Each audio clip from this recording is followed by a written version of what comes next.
What's up, guys? Welcome back to another MarbleCast. Today, I got a special guest, Coach Jim Rutter of Philadelphia Barbell Club. Now, Jim Rutter also is the author of the book, The Sport is Steroids. This is an incredible read. It's about Pat Mendes and his career in weightlifting and a lot of doping and anti-doping. All right, we hope you enjoy this podcast. Let's check it out.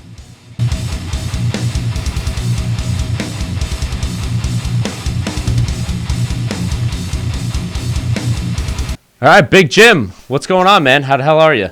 Thanks for coming on here. I really appreciate it. Yeah, you're welcome. Thanks for having us up there a couple weekends ago for that competition you hosted. That was a great time, and everybody enjoyed it and had, felt pretty good about their totals overall. So yeah, you guys had a good showing, and I think only one of your athletes had a rough day. Yeah, maybe two. Yeah, two of them, but it's fine. Yeah, you guys have a lot of savage lifters, so that happens from time to time when you're lifting big weights. Yeah, and we were, for a couple of those athletes, that was a chance to test out heavier openers, like a local meet. For instance, in Morgan and Ross's case, they've both done a lot of national level competitions. And, Morgan had one goal for that meet, and that was to get 90 on the bar in the snatch and make it, and she did. And for Ross, it was to try and open the highest he's ever opened before, which is 130 kilos. And it took him a couple tries, but he was successful with it. So, and then with a couple of the other lifters, we were just playing around for other strategies, like working on mindset, working on how to come back after a miss and so forth. So, not to say like your meet wasn't like a qualifier in any sense for any of those lifters.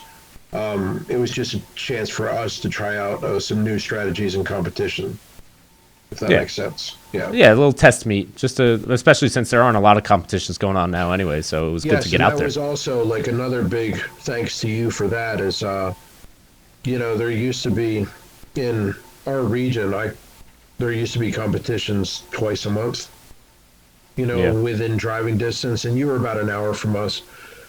And so that wasn't a big deal. We've driven up to Lake Lehigh Valley Barbell a couple times, and that's, decently far away from Philadelphia, about an hour and 20 minutes or so. But they always run good meets. But, they usually run a couple meets a year, and they haven't quite gotten back up to that schedule yet. And it was, again, great to have the opportunity to do a local meet and bring some lifters up, because some of those individuals who competed at your meet, they had intended to go out to do American Open, whatever they call it, West, I guess, in Salt Lake City, but for various reasons, it fell through for some of them at the last minute. So your meet was a kind of like, way for them to get a total in and also work on some of those things we talked about. My hope is that people start realizing that, we need to have in-person meets again, especially now that USA Weightlifting has said that national championships in the whole week will only be in person. And, that's actually what they should be doing, in my opinion. The hybrid event had a lot of technical errors, a lot of sessions where connections weren't great, and where they had to, in literally in 3 sessions that I was a part of that weekend, they had to restart the session after people had taken lifts, which is ridiculous. Like, in one case, they completely violated an IWF rule by bringing the bar back down to a certain weight so that a girl who was lifting from her home gym could get her attempt in, even though, like, according to what everybody could see, her Zoom window was open. It was her time to take the lift, and from technical issues on, I don't know which end, but so for in this session, like, the bar had gotten all the way up to 97 kilos in the snatch, and they brought it back down to 90 or 91, even though like 4 other lifts had already happened. And that's like, that's the kind of thing that shouldn't have to occur if people are going to, be courageous, for lack of a better term, and actually step up and go to local competitions, go to national competitions, not try and game the system by lifting from their home, Yeah, and I understand that people are a little scared to travel, or it's just like the hassle of coming back and then you have to quarantine depending on where you're lifting. Yes, But I yes, mean, I understand that too. Yeah. yeah, it's a tough situation, and this is not ideal. So they're going hybrid, and sometimes you have to just go with the flow. It just sucks for now. So yeah, you're like you said, it's great that Nationals is going to be an in-person live event. So that Yeah. should be a good show. And hopefully that encourages local clubs to start hosting more competitions. I don't know. We held a couple at our gym last year, and then there was a couple of CrossFit King of Prussia, which is, like one of the KOP Barbell is what I mean. And they're a gym in our network. Both of their coaches compete for us. And they, there hasn't been a single case to my knowledge of people getting sick or having any problems running a safe meet. So I hope that a lot more people are encouraged to, run these events that they've been used to running for years and years and years. So yeah, we've done two. Oh, we've that's done awesome. the one you did and the one in July. Oh, that's great. Yeah. Yeah. Well, we're going to host one sometime this spring, and then I'm looking forward to, I know Philadelphia, which is a gym in East Falls, Philadelphia area. They're going to run a big one, a 2-day event in May that we're going to have a lot of lifters at. So I'm looking forward to that. That's always a great event. They do a nice job there. And then we're going to get ready to go out to Detroit. So nice. Yeah. How long have you been lifting and coaching? I started training for this sport, I guess, in 1999 or 2000. I played college football, and then I dabbled a little bit in like powerlifting for a few years, but not really anything serious. And then I got into weightlifting full time in 2000 with a coach that I had to drive an hour to get to each way. So like the landscape is completely different. And then I competed. I qualified for my last Senior Nationals in 2012, but I didn't do it. And then since then, I've just been coaching full time. A few Masters meets here and there, but nothing that I would consider serious in any regard. So I've been in the sport for. Yeah, I mean, I've been, not like when. Sorry, I shouldn't say that because Masters athletes do a great job, and we have a lot of really good Masters athletes in our club. But for me personally, like, when I'm hitting 130 snatches and 170 clean and jerks, like I obviously can't do that anymore. So I just don't want to compete, if that makes sense. Yeah, no, I get it. And it's still fun to just feel out competition, even. Yeah, even no, I agree with that too. Just once in a while. I just know that, with the number of athletes we have in our club, if I devote too much time to training, it has to. I don't know. Something has to give. For instance, I found, like I know that we're going to get to the book that I wrote and talk about that, but I know like in 2019, for instance, like I could have had the book out and done probably 6 months to a year earlier than I did, but I took that time that I was using to work on the book and devoted it towards training to get ready for 2019 World Masters, which is the last meet that I've done. And then after that, I was like, yeah, I can't try and do more than two things really well. I can either be a good coach and a good writer, but I can't be a good coach, a good writer, and a good Masters lifter at the same time. Yeah, it's a lot to juggle. Yeah, and it's like, so I'll ask you this question, because I struggle with it too. Like, how do you, when you were lifting, how would you balance the coach-athlete relationship? Would you lift with the athletes from time to time just because it's inconvenient, and you have a few of those athletes who don't really need that much hawk eye, I guess would say? So the last time that I would say that I really trained with the athletes in the club was probably summer of 2018. We had a really good youth athlete then, and he started with us. He was 17 that year, and he started with us when he was just about to turn 14. And back then I would train with the athletes semi-regularly, so he kind of grew up in the sport training with me. So he enjoyed training with me. And so some days when he knew that he had to go heavy, and he wanted somebody to push him, I would train with him. And then when I started coaching, I originally started at Liberty Barbell Club, which I helped found at CrossFit, what was then called CrossFit Center City, back in 2011. And then we had block class times, but from say 1 to 4 in the afternoon, it was just like an open gym. And we had a few senior national level lifters then, and I was, still hitting some pretty good numbers then. So I would come in and train regularly with them around 1 o'clock before I would coach, like, the adult weightlifting classes, or like, we had a couple like weightlifting for CrossFit classes and so forth like that. But, so I used to do it quite frequently, but otherwise not since about, since the middle of 2018 now. Because it gets hard to juggle. Yeah, it is. And we have, we are blessed that we have, I think we have 15 or 16 athletes qualified for senior nationals now. And with the Nationals week, I think given the under 25 component plus youth nationals, we're going to probably have about 27 or 28 athletes out there for that competition. So, and with, we have a strong masters team. Our masters women just went down to Orlando and they all killed it. And we took home the best masters women team in the country at that meet.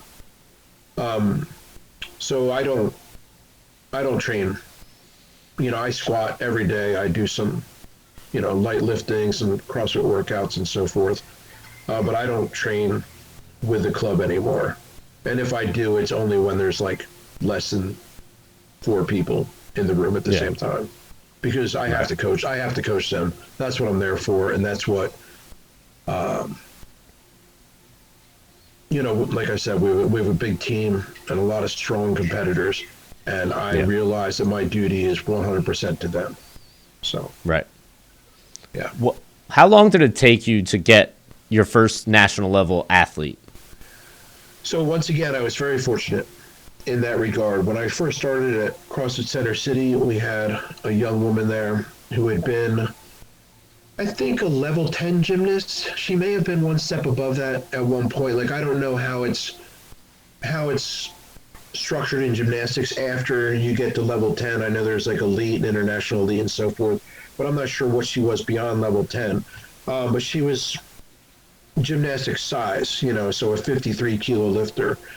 And I think that she qualified for the American Open, what was then just called the American Open. Now it's the American Open Finals. But she qualified for the American Open, I believe, at her first or second competition.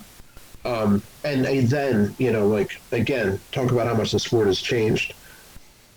The qualifying totals then were much different than they are now. For instance, I had they held the American Open in, I think, Palm Springs, California in like 2012 or in 2012. And I had a 48 kilo lifter go to that. And I think the qualifying total then was 95 kilos. Yeah. So now, not a big pool. Yeah. Well, they didn't have a lot of lifters then. CrossFit was only really starting to influence weightlifting. That was the first meet where you started seeing a lot of faces.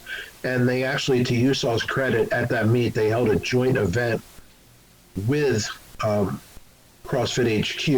It was like they rented out a huge convention center area in Palm Springs, and the weightlifting took part in one half of it. And then in the other half, they had a huge rig set up, and they had 200 CrossFit competitors. So you started seeing a lot of new faces that later became like stars in the sport, because they would switch over. So again, and then I think in 2013, I had my first national level medalist. So after about 2.5 years of coaching. And this was, again, another very talented young man. He lifted in the 56 kilo class. He was going to Temple Pharmacy. His name was Ryan Bassa. He's a great guy. Still talk to him. He's no longer involved in the sport because he's now a full-time pharmacist. But in 2013, he took, I want to say silver or bronze at senior national championships in the 56 That's kilo awesome. class. Yeah, his background was skateboarding of all things. Yeah. But he came in to our gym to learn how to weightlift, and like we did like a standing broad jump, and this kid was 5'2", 125 pounds, and I think he standing broad jumped over 10 feet. Phew. So That's very explosive. awesome. First he was the first athlete I ever got to a double bodyweight clean and jerk. Just a really determined, focused young man who was great to coach. So, Man, I guess I'm gonna have to work with you with some programming because I got to get to that double body weight clean. yeah, If I can hit the jerk, it'd be even better. Yeah, you let me know, man. I think as far as you don't have to brag or anything, because I know there's coaches out there that have had a lot more success in terms of numbers and medals, but I think I've gotten eight athletes now to a double bodyweight clean and jerk. So, and I have one and two females that have hit double bodyweight cleans. Nice. Yeah, Yeah, including Jessica Saxon, who is the current national champion in the 55 kilo class, and I think she's cleaned 118 at 55. Awesome. Very, very strong. Again, very determined young woman. Great to coach. So. Yeah, she was screaming that Q at Morgan. Yeah, the Q. That we were all like, "What the hell does that mean?" I actually talked to Morgan about it. Yeah, it references another lifter in our club who has one of those lights, one of those lights out kind of jerks where he just doesn't miss them. Yeah. Like he stands up to clean and lights out, it's over. It's the jerk's done. So. Yeah. Yeah. I used to be like that, but then again, my clean wasn't that heavy, so that is what it is. That's why I squat every day, so I can get my legs stronger, so that the clean don't matter and the jerk don't matter. But it's a process. Yeah, I squatted every day for a long time. It's I don't know. I believe anybody. I think anybody can do that. I know, like in the book and that we're going to get to, Pat talks about that a lot, or I talk about that in Pat's voice.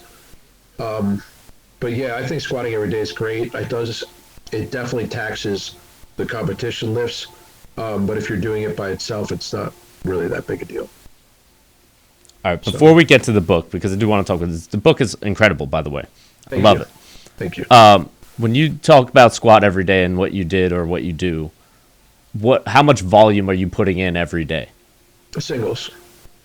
Okay. Yeah. That's exactly what I'm doing. Yeah, no, it's not. Again, and I've had a lot of success with some of, especially the female lifters at our club, squatting, not quite with that kind of frequency, but squatting like every training day. Like, so for instance, we have an athlete in our club, Jess Franklin, and when she started with us, her legs were her deficit. She had to get stronger in order to achieve at the level that she wanted. So I think for maybe like the first 6 to 8 months that she trained with our club, she squatted every single training session, which at the time was 5 days a week, but most of it was front squatting. Mm-hmm. Like, I believe that the front squat is far less taxing. It tends to tax the upper back and the core a lot differently than the back squat, obviously. But when I do have people in like dedicated phases, like for instance, once we knew that Nationals was going to be combined with the American Open Finals in December of last year, everybody around April or May, after they postponed it, shifted right into a strength block, and we all just started squatting, but with much greater frequency. And so, at first it's like, all right, we're going to work up to, 5 singles at 90%, 6 singles at 90%, and then you build from there. And then, the legs will get stronger, and the athlete will get stronger, and then 2 months later they're hitting PR snatches, and a little later they're hitting PR jerks, and then the competition lifts are all cascading upward. So it's but it's not like a year-round thing, and it's something that I've learned how to better modulate in the athlete's programming. I think given like somebody like Saxon, for example, she's back squatted, I think 157 is her best, weighing about 58 kilos in training. So we're closing in on like triple body weight back squat then. That's awesome.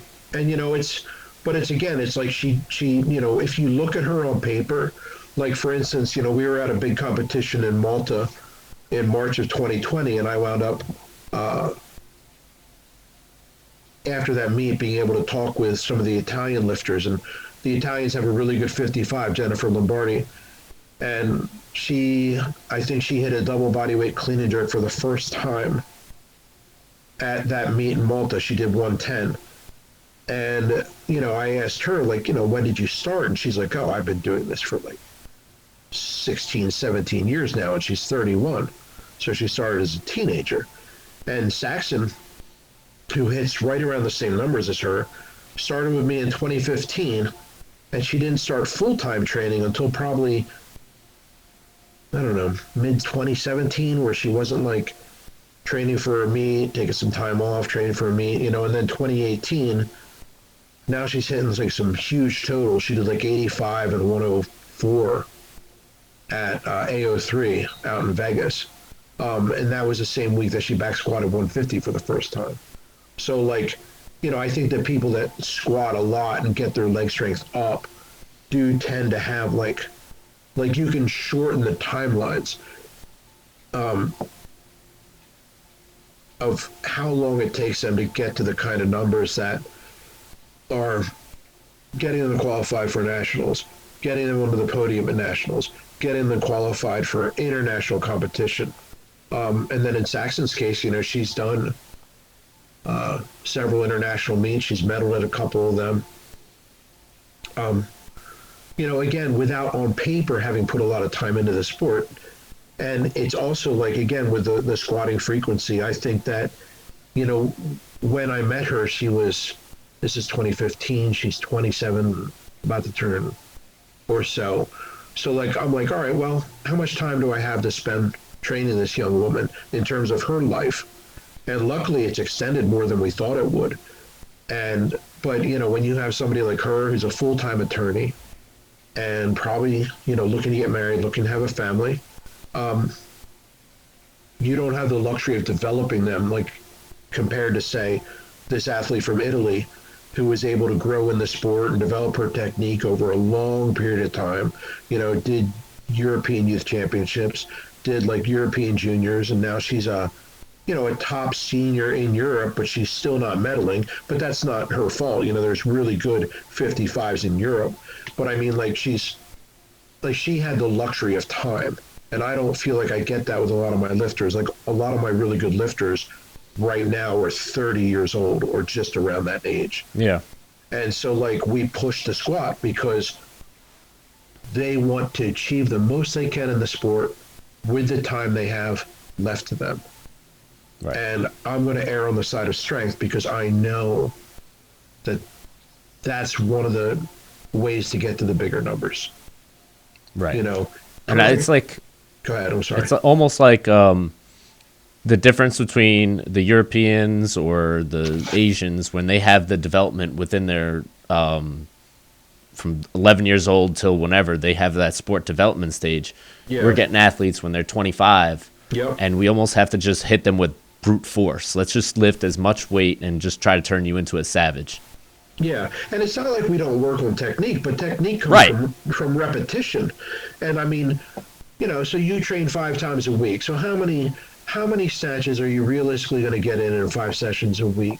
If we're talking about reps between 70 and 85% or so, where you really can focus on technique. Well, you're going to get maybe 150 to 180 reps. Yeah. So, and if you map that out, that's what, 8,000, 10,000 snatches per year. I mean, if you're in a Bulgarian system, or if you listen to Dimas talk about how many snatches he would do in a year, it's more than double that. Or like even like, so Gail Hatch had a program, and when Gail Hatch used to coach weightlifters full time out in the Midwest where he was, like he would regularly talk about how they would hit 20 to 25,000 snatches per year because they were training 9 to 10 sessions a week. I don't have that luxury with any single lifter in my club. We don't have anyone that I would consider a full-time athlete, nor have we ever had that. So you have to learn how to program and coach the athletes you have and have success with them and help them achieve at their highest level. And that's what we've set out to do. So The everyday lifter.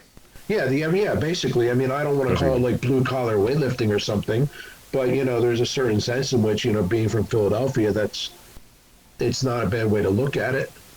Yeah. It's definitely a working class kind of town, and everybody in our club has at least one job. And I say at least one because most of the athletes that make up our national team have a full-time job, and then they either coach or they have nutrition clients, or they're doing something ancillary to like the sport of weightlifting that also earns them income, like selling a product or, like repping products for companies and actually doing a good job of that. And, Jess Franklin is a good example of that, multiple sponsorships. And she is a really good brand ambassador for all the companies that she endorses and supports. And again, but that's something that has to be focused on. And, it leads, like I said, we just don't have any full-time athletes, but I don't see that as a deficit, because they're all doing very well. And I'm proud of everything that's being achieved at our club. So, As you should be, for sure. Yeah, thank you. Lifters. Yeah. All right, so we're going to get into this book, guys. If you guys haven't heard, The Sport is Steroids by Jim Rutter, you guys should pick up this book. We're going to go over why right now. So, Jim, what urged you to write this story, and how did you come across meeting Pat? I know you go over it in the book, but let everybody know a little bit of background. I don't mind talking about that. So I've, until the pandemic started, I had been a journalist for the Philadelphia Inquirer. I've been writing my whole life, basically. I've done, I've had 2 other careers before weightlifting coach. I've been coaching for 11 years now, but I would say that for 6 or 7 years before that, I was a full-time writer and editor. And for 8 years before that, I was a college professor. So I've been writing for a long time, and I was a journalist, so I'm interested in stories and telling stories and so forth. And Pat and Taylor, who was then his wife, moved to Philadelphia for Pat's job in the spring of 2017, and I immediately reached out and said, "Hey, you guys are 100% welcome to train at our club. I know that they told me that they moved to Kensington, and our club's in Port Richmond, and that's like a 5-minute drive. So it worked out for them really well to have a place to train and come in. And then one night we were all out at a club event, and I wound up just talking to Pat and Taylor about his story. And I had known John Brose for a long time also. Like, I don't think I've said this on any other podcast, but when I first started coaching, John was somebody I'd known through the sport, and he mentored me for a while, like a year or so. Like, when I had a question about coaching, it wasn't a problem to just call him up or email him and say, "Hey, how do you fix this with this kind of lifter?" And, of course, being mentored by him, I was also influenced by his coaching style. Like, I was way more oriented towards heavy singles and squatting all the time back then than I am now. Like, we don't do heavy clean and jerk singles that often, and by heavy I mean 90% and up. We do a lot of technical work and strength work. But when I was when I was under kind of John's tutelage for the brief period that it was far more frequent. So I had known it, John, and I knew who Pat was, and I met him once, I think at the 2012 Arnold, which was the first meet that he got popped at. And so I knew what the story was, but I really like not to sound cliche, but the journalist in me wanted to hear it and get it all down on paper.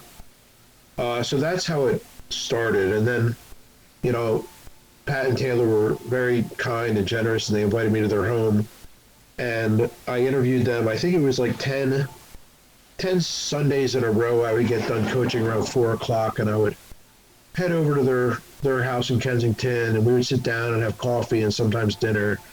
And Pat, I would come with questions, and Pat would talk sometimes for hours. Like, one time I remember I left there like 9 o'clock, like 5 hours later. And then after that, I got all the notes transcribed and started constructing the narrative through which to tell not just his story, but the story of doping in sport in general. With weightlifting as a particular instance, but you know from reading the book that I talk about track and field and MMA and combat sports a lot, and swimming and cycling also. So like, his story is a narrative or like a lens through which to view the drug problem in sport at the Olympic level. The entire Olympics. It's not. Yes, It's not just weightlifting. It's not just track and field. It's, I think, the entire Olympics, and it's such a broad scope. And they talk about taking weightlifting out of the Olympics. Meanwhile, all of the sports are so rampant with corruption and doping that it's just Corruption is a big part of it too. I know that in the book I talked about how the former head of track and field is now in prison in France for his role in taking bribes to cover up doping, and his son is afraid to leave the country because he'll be arrested for his role in taking bribes to cover up doping. And now like the number 2 man for track and field is in charge of the whole show, and there's plenty of evidence that suggests that he 100% knew of what was going on, and who knows what role he played in it. But yeah, it's like I don't. Track and field is one of those premier sports, though, that really brings in viewers and sponsorships. And weightlifting is an amazing sport that requires tremendous athleticism, and yet the dollar signs attached to it's a qualitative difference on a huge magnitude. It's so different. Yeah. You talk about that in the book. Yeah. So you talk about how, I don't know, in the 80s or 90s, where someone took over and they changed the perspective to be more like advertiser, sponsorship oriented. Yeah. So in I believe it was right around 1980, the IOC got a new president, Juan Samaranch, and he decided, you know what? Why are we so poor? We're going to make the Olympics into this billion-dollar thing that it could be. And he revolutionized it, and he did great things for popularizing the Olympics and truly making it into an international celebration of sport, and strangely, an international celebration of nationalism. But man, their revenues went from the tens of millions to the billions in a very short time. And track and field reaped a huge benefit from that. Like in the 1980s, it was, I read like Charlie Francis's book called Speed Trap, and he was Ben Johnson's coach. And he would talk about how Ben Johnson would regularly get $1 million payouts just to show up at a stadium level meet in Germany and run the 100-meter, and that was it. Because everybody wants to see the fastest man in the world. The strongest man in the world doesn't, or the strongest woman in the world doesn't necessarily get the same kind of headlines. But so like track has been on the gravy train for a long time in this regard. And weightlifting, I think, has definitely benefited from the infusion of CrossFit, especially in America and Europe, but still not yet to the extent that track and field was 40, 50 years ago. Yeah, it is growing. It's growing in popularity for sure. So the airtime that it would get might be a little bit better now, but still it's not going to bring up the money that track and field is bringing.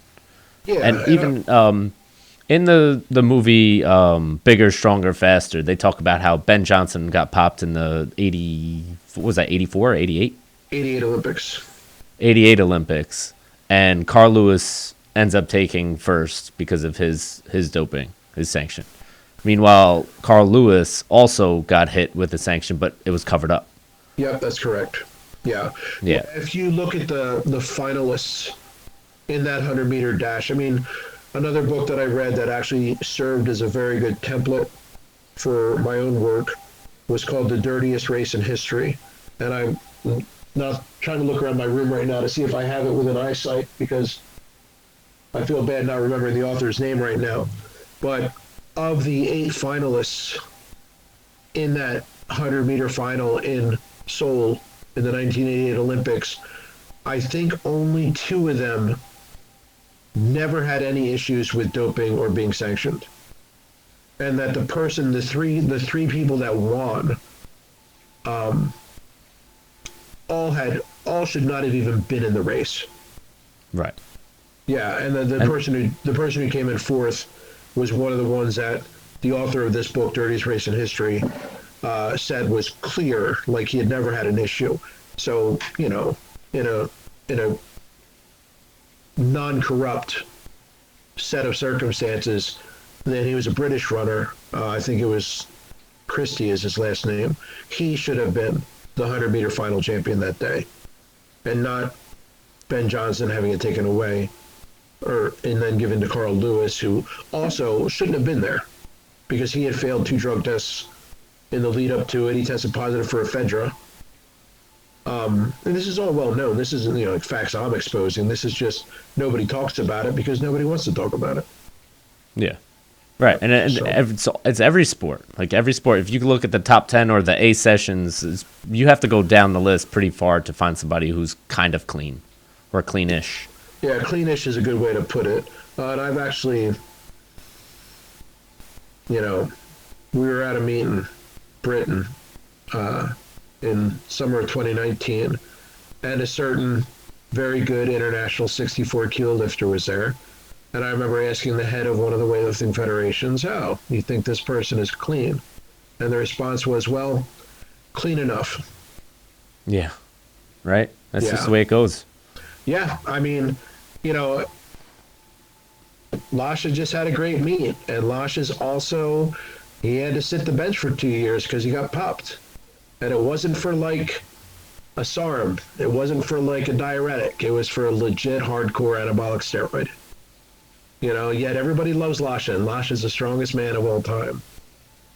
And so do you think that, all right, before I get to that, because they're all doping, but what was the most surprising thing that you found when researching for this book? Well, I don't want to give away any spoilers because I would like to have your listeners read the book if they are inclined to read it. You should. But the manner in which certain high-level competitors in many sports, not just weightlifting, are simply just not tested at all. And not just in comp, I mean like out of comp also. Like one of the things that I did talk about was the Jamaican Anti-Doping Organization. They conducted, I believe it was less than 5 total out of competition tests in the 8 or 9 months leading up to the 2012 Olympics. And they crushed it. Their track and field team crushed it at those Olympics. And yet they conducted a handful. And it probably wasn't even on any of the premier level people like Asafa Powell or, God forbid we say the name of Usain Bolt in relation to doping. Yeah. But again, you listen to other people like Victor Conte. He did a very lengthy interview with the Japan Times, which is a big newspaper over there. And he said he went to the IOC and he told them how exactly they can catch all these people. And he brings up the name Usain Bolt. He doesn't mind talking about it. And Victor Conte was, for listeners who don't know who that is, he was the head of the Balco Bay Area Laboratory Coalition or Collective, whatever it's called, who helped all those famous pro baseballer, pro footballer, pro boxers, all of them get their, anabolic steroids and growth hormones around the year 2000. And he's still regarded as an expert in both doping and anti-doping now. He seems to be wanting to help the notion of clean sport, even though if you listen to him, he's pretty much convinced it's a fool's errand. There are ways in which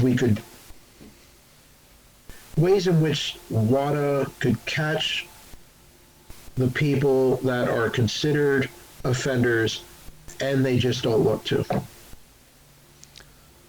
I think that's a good point, is that they don't want to. I think the appearance of a clean sport is more important than actually having a clean sport. 100%. Yeah, and I mean, that's a marketing thing. Like clean sport Yeah. at this point, as far as the Olympics are concerned, clean sport is a marketing point. It's like, oh, Yeah. look at what all these hard-working, dedicated, focused individuals can do when they put their minds to it. And yes, that is true. And also Right. when some of them, not all, because I don't ever want to like, Sarah Davies, British lifter, just took silver at Europeans behind somebody who was served 2-year ban for a doping offense. Don't want to say her name.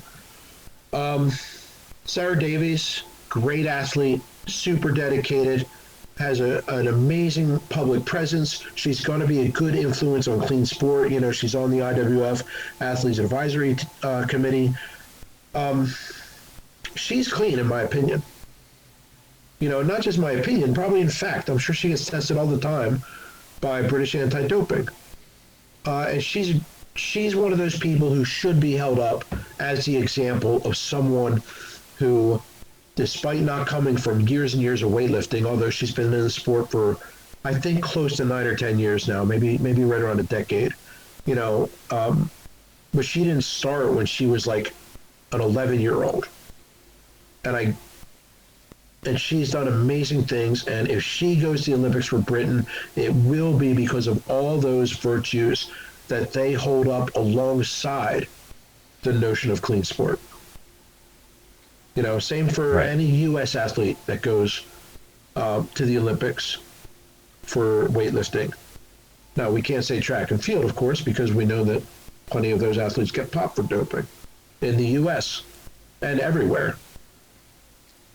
All right. So weightlifting in the U.S. is, and at every Olympic sport, I'm pretty sure, is heavily tested, right? USADA's coming up your door, random or not. Maybe the athlete knows ahead of time. Maybe they don't. I don't know. I don't get into all that stuff. It's a little bit more strict here in the States as opposed to the rest of the world. So what do you think we can do as a country or a nation to compete with these guys who are clearly not playing by the rules, and we're doing the best we can with them? That's a great question. I don't know if I have a good answer for you, to be honest. Like starting people young certainly helps with technique. I mean, but that's true in all sport. If a kid starts playing, for ballet is a great example of that. Somebody starts ballet when they're 4, they have more opportunity than somebody who starts ballet when they're 11. In fact, there are some ballet teachers I know that won't take a student that old if they're just starting out. Right. Weightlifting is the same way. I think also trying to, one of the success stories, and I believe, I read books all the time. So like when I talk about some of the books that I've read for this book, they were probably books that I had read a long time ago, and they just happened to find their way into the one I wrote. But a really eye-opening book for me was called The Sports Gene. That is by David Epstein. He's a former writer, I believe, for ESPN, the magazine, and maybe Sports Illustrated. And it's basically a topical survey of everything we know about the role that genetics plays in sports performance. And he talked about how when Australia, when they knew that they were going to be able to host the Sydney Olympics in 2000, one of the things they did was they took they took a lot of their high-level competitors across all sport, and they just did general athletic training, or like testing on them, not training. They just tested them for a bunch of different qualities.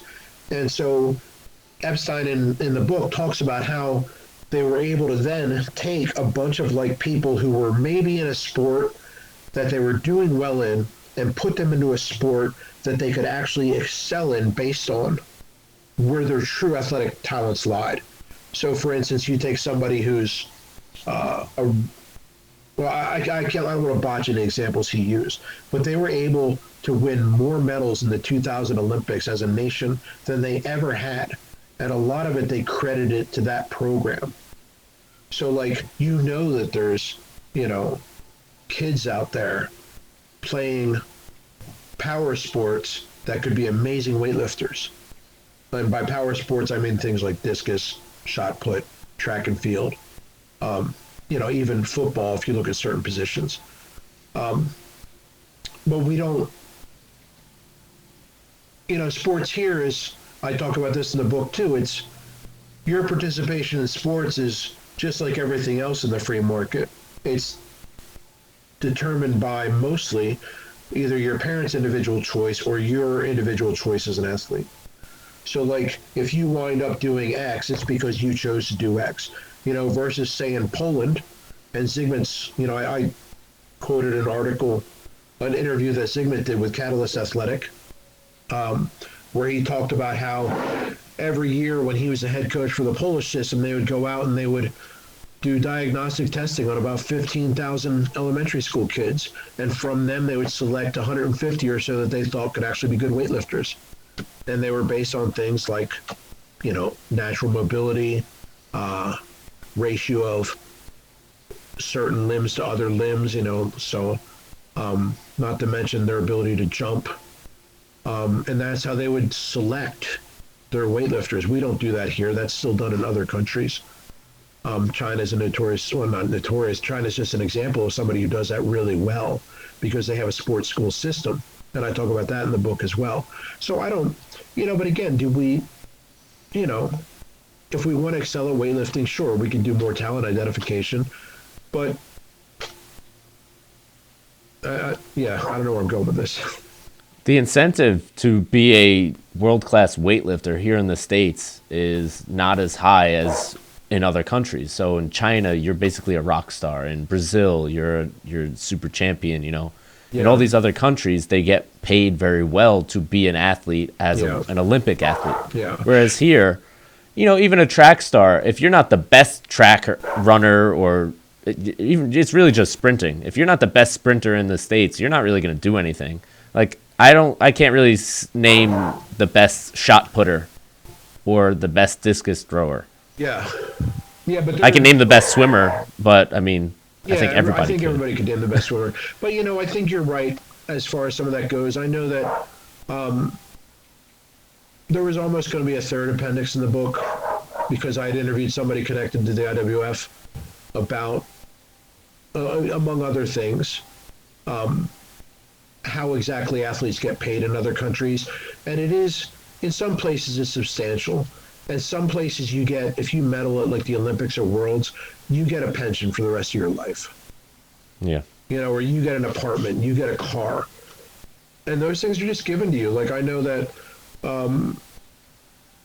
in Czechia, for instance, all their Olympians got Mercedes G-Wagons. The keys handed to them directly by the president of Czechia.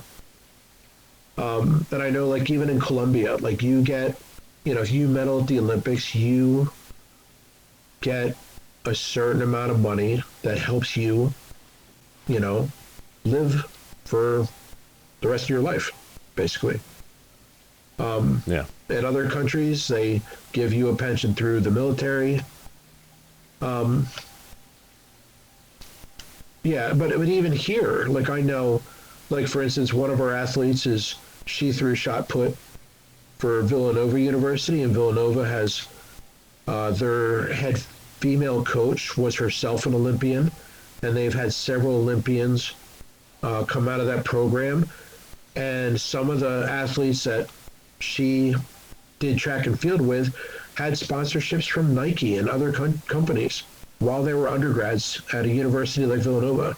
So like they're getting money and gear and so forth, and they're getting taken care of, and they're able to train because of that. So here, USA Weightlifting has a very generous stipend system, by the way. Right now. Yes, right now. Yeah, and that when Pat was lifting, like I know we talk about this in the book. Pat said I think that the most he ever got from USAW was like $500 or $600 a month. Now there are people getting, I believe it's around $4,000 a month is the maximum. There's tiers, right? Yeah, there's like tiers. Bronze level, silver level, gold level. Yeah, there's tiers, and the gold level lifters are getting they're, you know, I don't want to pick on her, but Maddie Rogers drives a Tesla. You know, but she's doing amazing She's things. earned it. Yeah, she's certainly earned it. That's why I don't want to feel like I'm picking on her. I don't want to use her example, you know, but like, she absolutely deserves to have things in her life taken care of because of her high level achievement within our sport. So, but you're right. The remuneration overall isn't that great. But do you think, before you go on, I'm sorry, Yeah. Maddie Rogers being taken care of, do you think that's more of her performance in weightlifting, or it's a combination of her performance in weightlifting comboed with her her social media marketability? Well, you know, let's break that up into two parts. Number one is she definitely gets the highest level stipend from USA Weightlifting. And then whatever else she has done. Like, I know she has an agent, for example, and smartly so. Right. So whatever else that revenue that she manages to get from her social media is fantastic. And it's definitely tied to her performance. Like, for a very long time, like, she was, you know, the shining star of USA Weightlifting. Now she is one star among many, which is awesome. So I don't, you know, I think she just has multiple streams of income, which is and I think she's marketable. Yeah, 100%. It's a pretty girl, is a strong lifter, strong Olympic athlete. She's very marketable, very social media friendly. Some others are not. So yeah, I'm not going to go there. yeah, that's fine. Yeah, no, and not just. I mean, mostly because of the, you know, I don't want to. People are allowed to be themselves on the internet, you know. Yeah. And God bless them if they are. Yeah. You know, I personally don't understand, like, for instance, how Reddit functions, you know. But people are allowed to be as generous and open and friendly, or unfortunately as hostile and belligerent as they want on the internet. So Yeah, the internet's a weird place. yeah, the internet's strange. Yeah. I'm still trying to figure it out.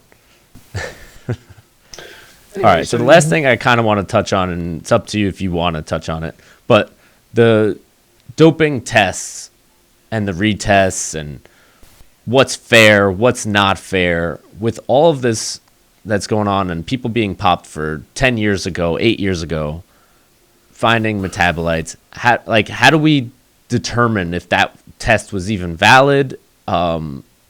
These people could have been taking it. They could have not have been taking it. It's such a weird way to find people that are, yes. you know. I mean, that's, you know, I spent about, there's an appendix in the book that, you know, you're aware of, where I talk about this in depth. And how to put this? I believe that all of those retests are, in a way, fraudulent, in that they know that the metabolites, just the mere presence of metabolites, cannot, beyond even a reasonable doubt, tell you whether or not an athlete has doped with the substance in question. Now, for the listeners, we're talking about metabolites of oral turinabol, and there are long-lasting metabolites that some scientists have testified, and by scientists, I mean scientists that work for labs, for USADA labs, and work for WADA labs. Some of these scientists have testified under oath that these metabolites persist in a person's fat cells, potentially forever. Like, once turinabol has gotten into your system, and the reason I use that language so carefully is because that doesn't mean you took turinabol. Like, for instance, Major League Baseball has put out a list saying, hey, don't take these substances. And it's like literally like 40 supplements that you could find at any GNC that have traces of turinabol in them. I footnoted a case where they found a steroid in a toothpaste brand once.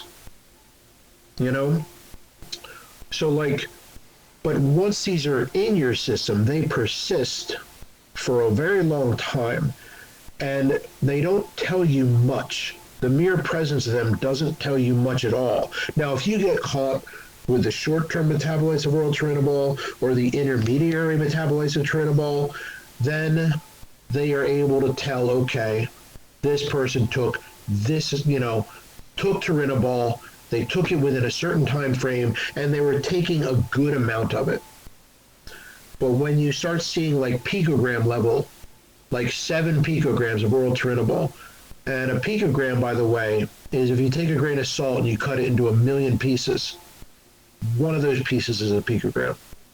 So like it's a minuscule, beyond microscopic amount of a substance. Like it would be like throwing a grain of salt into a swimming pool and saying, you've got turinabol in your system.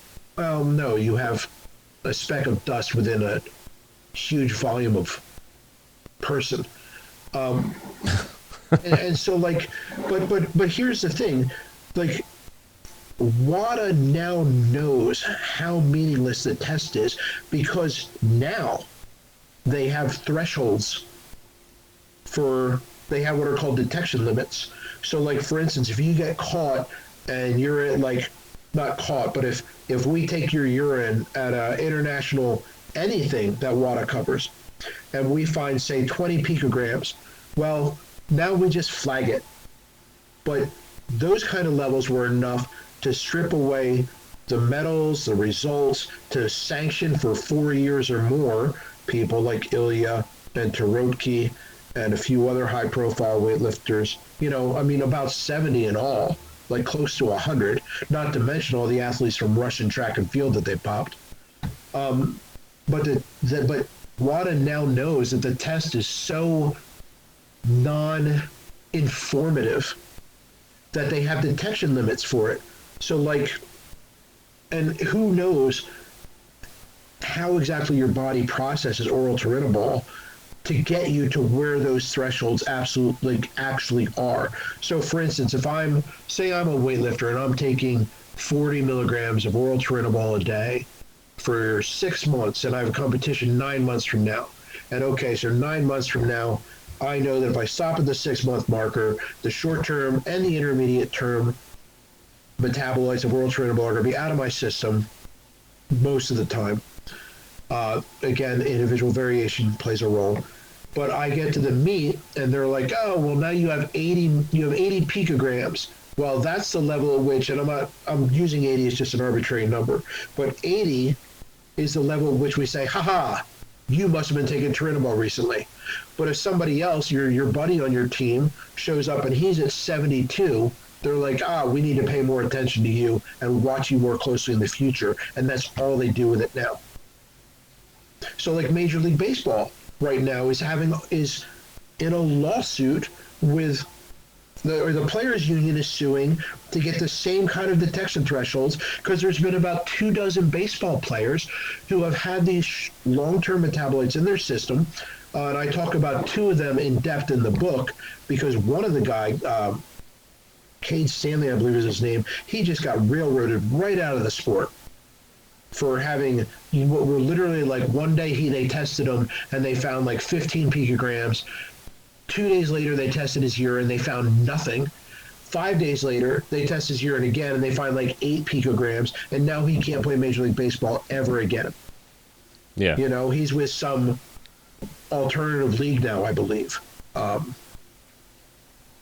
And it's the problem is that they adjudicated all those retests based on the concept of strict liability, which means, and this is, again, strict liability is a term that is defined decently well. And I say that because there are a lot of terms in the WADA code that are not defined clearly at all. Like, for instance, I forget how exactly they word their concept of a of standard of doubt. But for instance, they adjudicate a lot of these cases based. Hold on. Did I lose you? What happened? Or one of its metabolites or markers, you were considered to have ingested it in a manner in which you are strictly liable for, which means it doesn't matter if your coach poisoned you or if your jealous husband spiked your water bottle at a competition. He found substance X, that indicates that you took X, you're now sanctioned. And WADA doesn't regularly lose based on that definition. Does that make sense? Yeah, the whole thing makes sense. But Yes. the only thing that my question is like, do you think that them going ham on all these retests was them just taking a lot of heat and trying to use these guys as the fall guys, essentially? Well, like so ripping them down? I can't speak to that with the exception of when it comes to the Rusada lab. You know, because there's been a lot of documentation, there's been a lot of shit that's come out. And I do think that there was a big push from people within track and field, people within WADA, people within the IOC, to both at the same time go after Russian doping while also keeping Russia within the blanket of the IOC. Does that make sense? Yeah. Like, So they it's like, wanted Russia, like, and again, you know, the main result of this, as far as countries goes overall, is that the only country that was excluded from anything after all these retests was Russia. Now, other nations weren't allowed to participate in weightlifting for a year, but it's not like their whole Olympic program got dismantled or banned. Russia, like, nobody was allowed to compete in Brazil under, like, the nation of Russia. They could yeah, they had to compete use a as- different flag or something. Yes, they had to use, like, the Russian Federation of Athletes or whatever it is they refer to themselves as. But so I think that there was, you know, I think that Russia was both targeted, but targeted in such a way where they still wanted Russia to be a part of it because Russia's a huge market. And in terms of medal contention, like, Russia's regularly within the top 5 medal winners at both Summer and Winter Olympics. You know, so they don't want people to suddenly think, oh, the Olympics is, well, yeah, but we're the Russians. You know? Yeah. Like, They want the illusion. yes, they They want... want the clean sport to be on the front, Yes. and in the back, yeah, it's sort of... Yeah, I agree with that. And I think those retests were in, you know, and it's funny too. I mean, the test itself to detect these metabolites was from Rodchenkov, who was the head of the Rusada lab. And there are people, not just in Russia, who believe that he put that test out there because he and his colleagues, again, this is not my belief, this is what I've read and cited within the book, that he and his colleagues had already moved on to a different cocktail of drugs and no longer needed to use turinabol. And so they put that detection method out there as a way to fuck over people that were still using turinabol. Well, in his own words, who's going to out-cheat us? We're the best cheaters. Yes. Yeah. Yeah, I know. If everybody I saw know. Icarus. I mean, but now he's a hero now. He's an anti-doping hero. I mean, he's what he is. You know, I don't have anything more to say about that guy.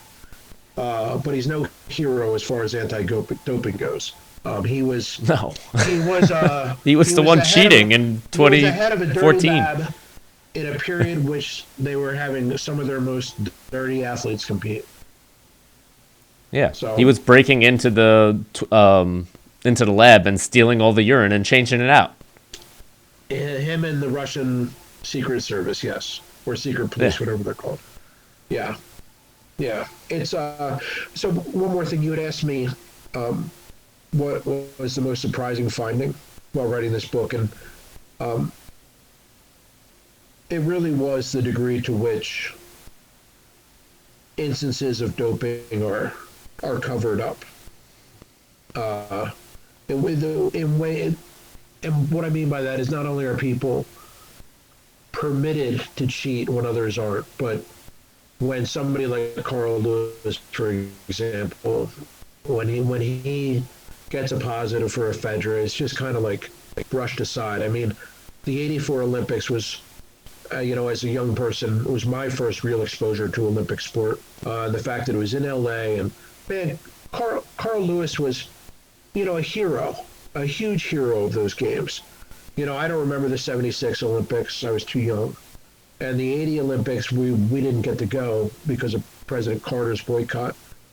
But the '84 Olympics, man, like every kid in the country, we all would, race up and down the street talking about Carl Lewis and so it was like, for me, it was like, well, okay, yeah, this kind of sucked. So, Yeah. but God, sorry, go ahead. Now, I'm just going to bring this all home. Yeah. What do you think can be done as far as anti-doping? Is there a way to really have a clean sport, or is that just an illusion that we're all just sort of chasing after? Yeah. Well, again, I think it's going to depend on how far scientific progress goes in genetic manipulation. Like, I think once you can start engineering traits, it's game over for clean sport. But who knows how far away any of that stuff is? I mean, they know from a lot of those, from a lot of the early success that, you manipulate one gene, you wind up affecting 30 others. So I think we're a long ways away from understanding just how causality works in genetics. And but I think as far as, I think Pat actually had a really good suggestion in the book that I included in the second appendix, where he was like, jail time. Oh, yeah. That's Jail time for doping. And also, too, I think it would help a lot if the coaches got punished more. Obviously you have to show that the coach had some awareness of it or encouraged it or was a willing participant. But I do think that, a lot of times athletes get popped and, well, it's quite obvious that the coach knew about it. And I think Abanija is a great example of that. Everyone he coached in Bulgaria doped. And people were getting popped all the time in Bulgaria. And yet he still goes on coaching forever, right up until the time he dies. Yeah. And again, great contributor to the sport. Created a whole new method of training. So I'm not taking anything away from him. I'm just using him as an example of someone who was clearly involved in a doping nation, but yet was allowed to coach even after his athletes had been popped. And again, I do believe you need to show negligence, or you need to show awareness, or that you contribute to the problem. But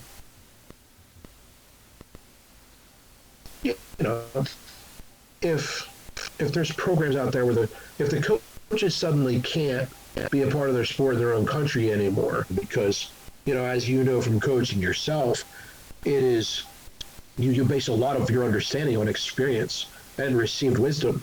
And so if you start saying that people who have really helped grow the sport in your country can't be a part of the sport anymore because they've also been involved in doping cases, well, now you're really setting the sport back in that country.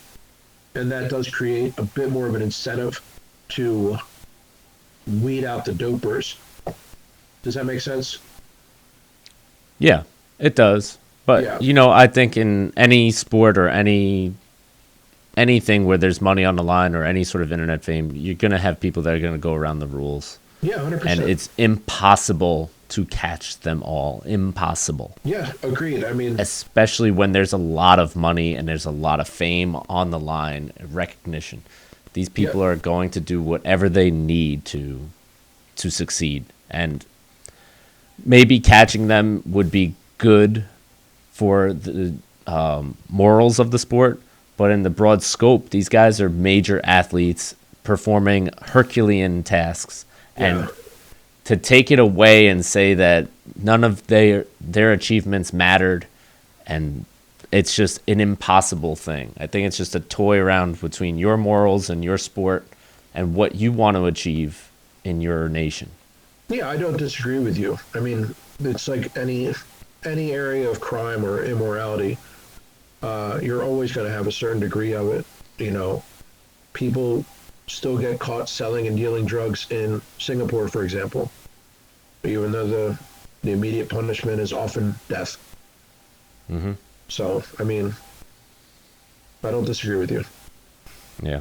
Yeah. It's tough. Yeah. You just have to keep lifting, guys. It's really all you can do. So take it as far as you can. Don't get caught. If you want to let your listeners know where they can purchase the book, they have two options. Number one is I did an initial print run that I sell through my website, thesportofsteroids.com, that you can get through there, or you can get a Kindle edition or a paperback edition from Amazon. The Amazon is great because that's how I've been distributing it to other countries, and we've had a lot of sales in like the UK and Canada and Italy, surprisingly, through Amazon. So shout out to my Italian readers for buying the book. There you go.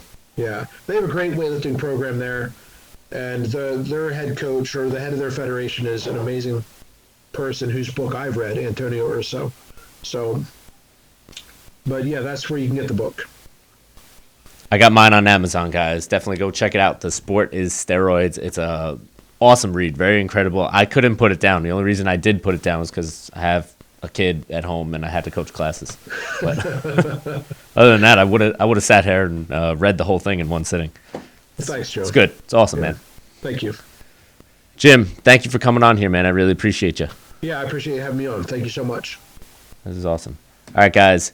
Age is inevitable. Weakness is not. Get out there and lift some shit. We'll see you next time. Thanks for listening. Thanks for watching today's MarbleCast. We hope you enjoyed this episode. Hit that subscribe button so you don't miss out on any content. Check out our Spreadshirt shop to grab some swag, and if you would like to support the MarbleCast, please head over to anchor.fm. All of the links are in the description, and it helps us out to keep the channel running. Thanks so much, guys. See you next time.